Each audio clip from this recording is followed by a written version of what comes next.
Vas-y. Est-ce que vous voulez encore une histoire avec Thor? Oui. Oui. Et l'écran.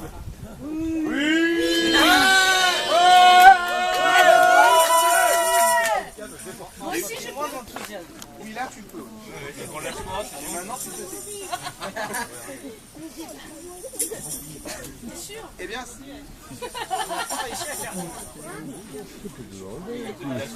Oh, ça y est. Et une histoire avec Loki C'est et pas de Thor. tournage. Bon, elle est courte. On l'a déjà faite celle-là. Ouais. Eh bien, il se trouve que Thor et Loki étaient de grands amis.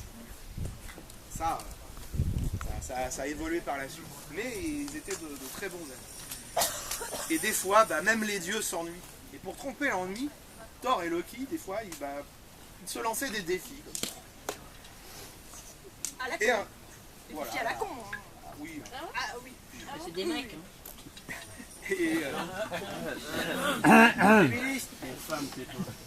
Et là, il se trouve que Loki, ce fanfaron de Loki, a prétendu être le plus grand mangeur des 9 mondes. Le plus grand mangeur. Le mec, il était comme ça, le plus grand mangeur. Plus grand même que Thor. Il a dit, je te prends quand tu veux, à la gamelle, il n'y a pas de problème. Thor, il a rigolé, il a fait, tu rigoles. Toi, hein, allez, qu'on amène à manger, tu vas voir qui c'est le plus gros mangeur des 9 mondes. Et on a amené une table, un grand plat en bois, 2 tabourets, et ils ont donné le départ. Thor s'est jeté sur la gamelle, il commence à manger, comme un goinfre. Et Loki, lui, mangeait tranquillement. Prenait un petit plat, comme ça, un petit machin, il mangeait. Il a mangé un petit peu plus vite, puis un petit peu plus vite, et encore plus vite, et encore plus vite. Il a fini par rattraper Thor. Il a fini la gamelle. C'est bon, c'est nous. L'attaque de frelon. Il a mangé de plus en plus. Il a mangé de plus en plus vite et il a fini par rattraper Thor. Il a fini le plat, il a fini la gamelle de Thor. Il a mangé le tabouret, la table, les assiettes. Et la Thor. C'est un gros mangeur. Non, c'est bon. Non. Voilà, Thor s'est un peu vaincu avant. Il a dit mais j'arrête. Ah oui. Comment tu fais, toi, Loki, qui est si frêle comparé à moi? Alors, d'après vous? Il y en a 3, donc il y en a un quelque part. Ouais. Personne sait. Moi je sais qu'il y en a qui savent, mais ils sont gentils, ils diront. La table, c'est un beau reste. Quelque part. Et bien figurez-vous que Loki lui a répondu, mais Thor, t'es un petit peu bête. Il a eu un mouvement de recul. Quoi. Tu as bien vite oublié que moi, Loki, je suis le dieu du feu. Je suis la flamme. Je suis l'incendie. Je suis la braise. La flamme qui grandit à mesure qu'on la nourrit. Mais Oh, tu fais chier, hein. la flamme qui grandit Et qui consume. au fur et à mesure que Je sais pas. on la nourrit. Voilà, merci. Ah là là là.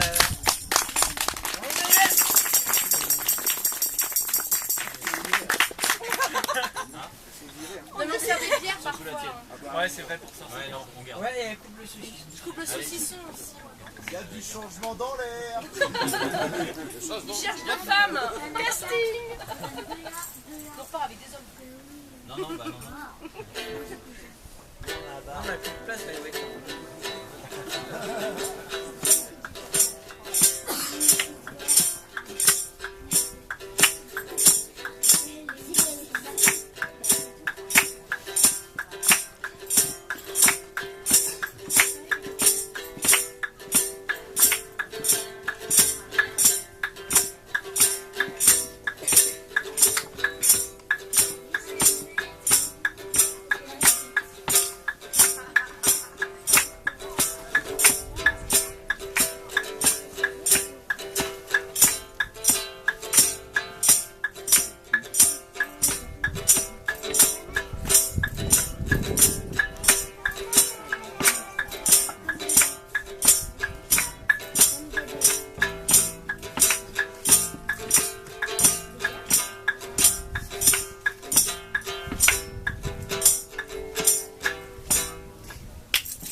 Ah, une deuxième percu avec le petit, c'est rare.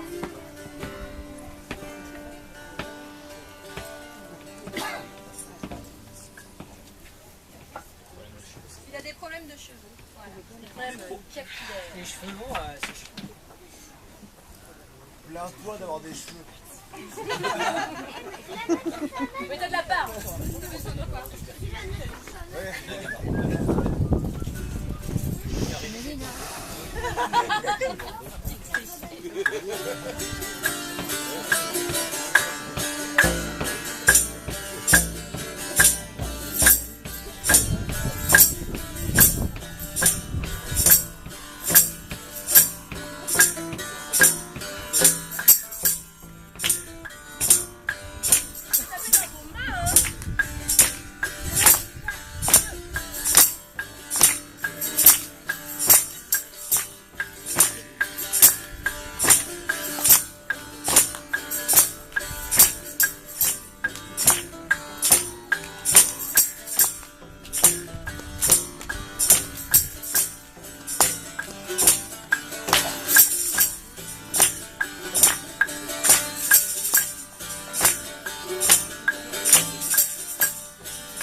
La musique, tu les fais venir, et quand t'as pas de musique, ils se barrent.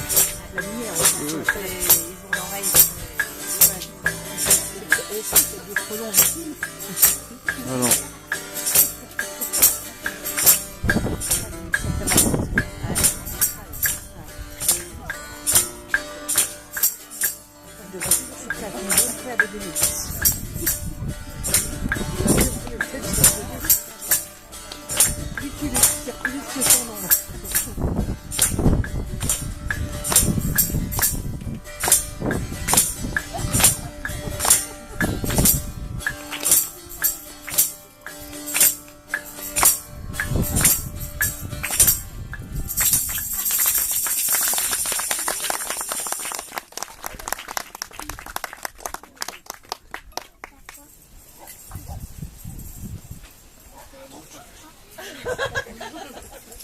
Primeur.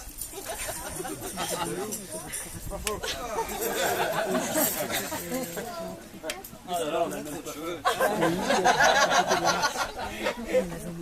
Vachement susceptible quand même. Alors, je vais changer un petit peu de registre. Je ne vais pas vous raconter une histoire des dieux, je vais vous raconter une histoire qu'on a nous-mêmes vécue. Enfin, l'histoire que quelqu'un que vous connaissez nous a raconté. Il se trouve qu'on ne peut pas passer sa vie en expédition à aller piller, revenir avec du butin, faire du commerce, voilà. Il se trouve que des fois, nous tous, nous travaillons en tant que fermiers, en tant que simples bons, des paysans libres. On traîne. Et il se trouve qu'on avait trouvé du travail chez une femme qui s'appelait Gislinde. Et elle était jolie, hein, Gislinde. Une très jolie fille. Et pourtant, elle était célibataire. Et elle n'évoquait jamais pourquoi elle était célibataire. Au bout d'un moment, je ne sais plus lequel, a osé. Oh bah, c'est lui là. Enfin bref. Il y en a un de nous qui lui a posé la question, qui lui a dit mais Gislinde, tu es une belle femme, tu as une ferme, tu es jeune, tu es un bon parti, pourquoi est-ce que tu n'as pas encore de mari? Sous-entendu, moi peut-être que... Il y aurait moyen. Et il a un peu regretté d'avoir demandé. Parce qu'elle lui a expliqué pourquoi. Elle lui a expliqué qu'elle avait été mariée il n'y a pas si longtemps que ça et que ça avait mal terminé. Elle était mariée avec un homme qui s'appelait Esquil.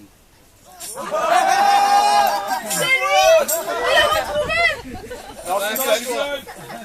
Cache-toi. C'est pas lui. C'est pas toi. Ouais, parce que la fois, il a On est sûr que c'est pas toi, tu verras. Qui s'appelait Esquil. À l'époque, la ferme de Gislinde était bien plus grande et elle s'est mariée avec cet homme. Seulement voilà, cet homme-là était volage. Il dépensait tous les revenus de la ferme en beuverie, avec des maîtresses. Il y a de la Est-ce qu'il avait des cheveux? Non, il n'a pas demandé, mais...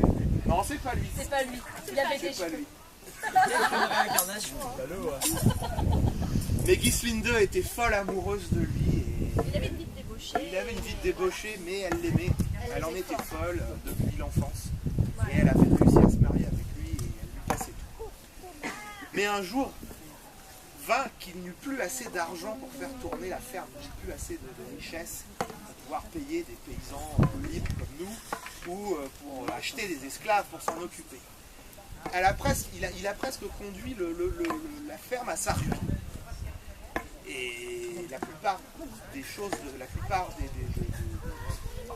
ferme appartenait en majorité à Gislinde. Elle a été voir Esquil et elle lui a dit maintenant il va falloir trouver des solutions parce qu'on va tout perdre. Je te propose qu'on vende ou qu'on trouve une ferme plus petite. Comme ça, avec la différence, on pourra peut-être s'en sortir. Alors, lui était très attaché à ses biens, il a dit qu'il venait. Et ils ne voulaient pas. Au bout d'un moment, ils n'ont pas eu le choix. Et Gislinde a pris un petit peu le taureau par les cornes, pas les siennes. Et elle a trouvé un marchand qui s'appelait Audemars au marché, qui lui cherchait une ferme plus grande et qui voulait il voulait faire un échange. Et c'est ce qu'ils ont fait. Ils ont arrangé un échange entre les deux fermes, aux grandes dames de tout. Et là, je ne sais pas si vous êtes au courant, mais quand on change de domicile, quand on change d'endroit de vie, il y a des rites à respecter, des rites bien précis. C'est quoi ces rites?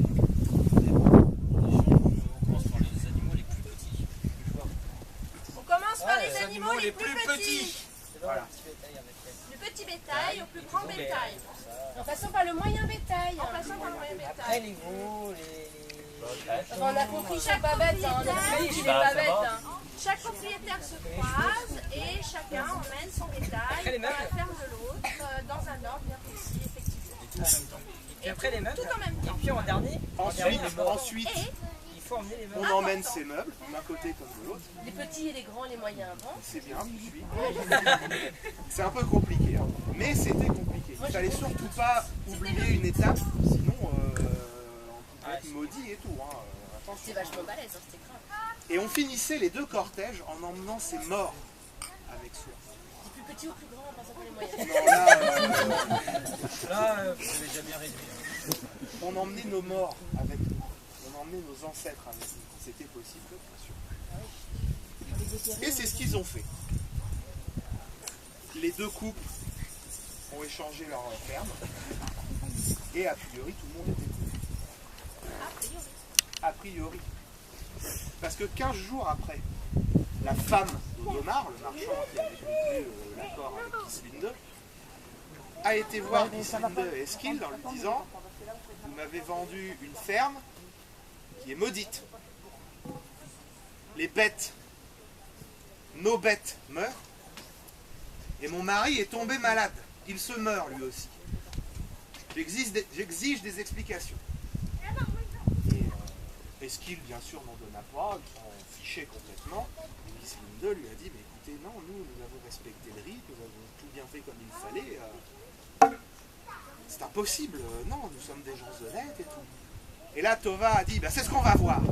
Et elle a fait venir une volva.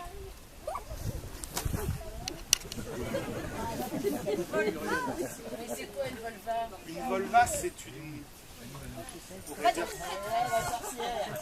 C'est une sorte de sorcière, mais qui peut prédire l'avenir, qui peut parler avec les dieux, Tu peux parler avec les morts. qui peut parler avec les morts, et qui peut passer des marchés avec les morts et avec les dieux. Eh bien, c'est ce qu'on va voir, qu'elle lui a dit. Elle a fait venir cette Volva.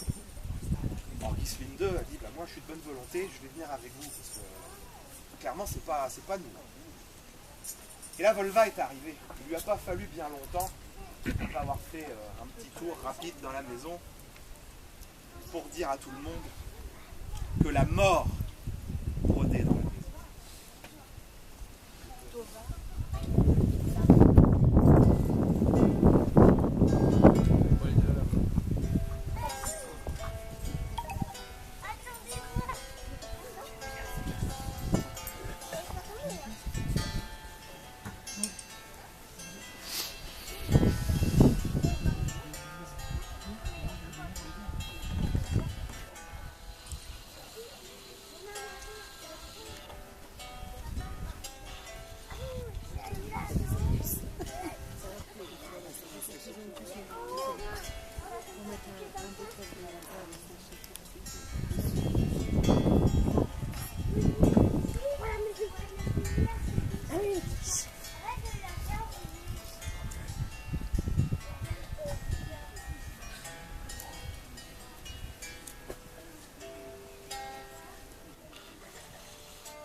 La mort rôde dans la maison, dit la Volva. Tova lui a dit, mais bien sûr que la mort rôde. Je t'ai pas fait venir à si grands frais pour entendre ça. Là, bien sûr que la mort rôde. Mes bêtes meurent, mon mari se meurt, lui aussi. Fiche de moi. Et la Volva lui a dit, écoute, silence. Un mort. Je dis bien un mort rôde dans ta maison. Un mort. Mort de la même maladie qui affecte aujourd'hui ton mari. Un mort de la même famille que ceux qui habitaient dans ta maison il y a peu. Un mort de la famille de votre mari. Et elle pointa Ghislaine. Nous, moi non, mon mari c'est impossible. Eh bien c'est ce qu'on va voir, a dit la Volva. Il n'osait rien dire. Il se trouve qu'il y a une coutume. Quand quelqu'un meurt dans une maison, il faut faire sortir l'esprit du mort en suivant un rituel bien particulier. Il faut faire un petit trou, citer des formules magiques pour que l'âme Un petit trou dans un des murs de la maison. bien sûr. Et il faut cacher les fenêtres, Il faut tout fermer boucher. les portes. Voilà, boucher tous les petits interstices, les fenêtres, les trous de porte, la cheminée, et faire un petit trou. Faire venir une Volva qui va réciter des formules magiques pour inciter cet esprit à sortir. Et une fois qu'il est sorti, on dépêche vite de le reboucher. Comme ça, il ne peut plus rentrer dans la maison, parce que c'est le seul chemin qu'il connaît. Alors, bien sûr, la Volva a cherché ce petit trou, il ne trouvait rien. Pas de petit trou. Alors, elle a dit au grand mot les grands remèdes. Elle a obligé Ghislaine II et Tova à ramener tous les meubles au centre des pièces. Partout. C'est bien ça, hein? Pas de bêtises. Ils ont tout recalfeutré. Toutes les dessous de porte, la cheminée, tout pareil. Et elle a cherché ce petit Et elle a recherché le petit trou. mais on ne trouvait pas. Mais elle ne trouvait toujours pas. Alors elle a attendu la nuit, elle a demandé à ce que Ghislaine II et Tova allument des torches. De la maison, à l'extérieur. Et là, la lumière a révélé un minuscule trou qui jusqu'alors était caché derrière un coffre. Et il n'était pas rebouché. Et il n'était pas rebouché. Il semblait donc bien qu'Esquil, puisque la Volva a dit qu'il faisait partie de sa famille, ait usé de de nécromancie. Et la nécromancie était un crime très grave. Aïe. Assez grave qu'on convoque un thing exceptionnel. Une grande réunion, une grande assemblée. Hein.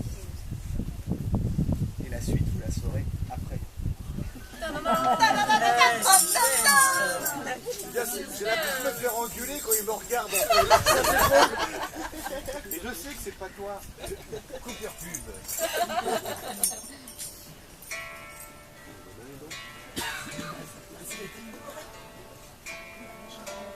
J'ai transformé un peu.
On peut faire un résumé des épisodes précédents?